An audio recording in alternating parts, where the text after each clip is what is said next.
अहिल्यानगर शहरात मुकुंदनगर येथे कत्तलीसाठी डांबून ठेवलेल्या 7 गोवंशीय जनावरांची सुटका. 10,70,000 रुपये किमतीचा मुद्देमाल जप्त. स्थानिक गुन्हे शाखा अहिल्यानगरची कारवाई. दिनांक 13 मार्च रोजी अहिल्यानगर शहरातील कत्तलखान्यांची माहिती काढत असताना प्राप्त माहितीनुसार मुकुंदनगर परिसरात एका पत्र्याच्या शेडमध्ये सलीम कुरेशी आणि इरफान कुरेशी दोघे राहणार झेंडी गेट यांनी जनावरे डांबून ठेवल्याचं समजलं.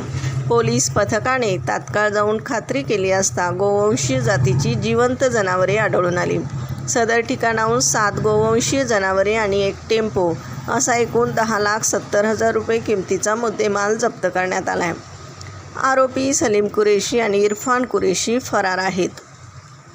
आरोपींविरुद्ध भिंगार कॅम्प पोलीस ठाण्यात गुन्हा रजिस्टर नंबर 145 महाराष्ट्र पशुसंरक्षण अधिनियमान्वये गुन्हा दाखल करण्यात आला आहे.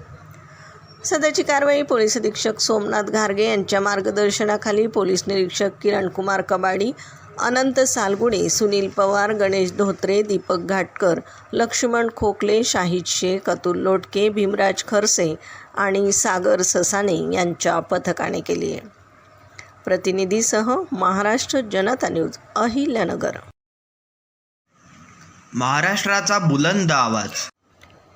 क्षणोक्षणी अपडेट, सत्याचा निर्भीड शोध.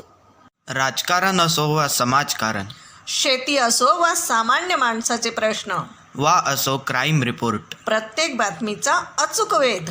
ताज्या बातम्या आपल्यासाठी. पाहत रहा महाराष्ट्र जनता न्यूज.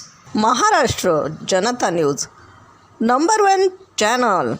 आजच लाईक, शेअर आणि सबस्क्राईब करा.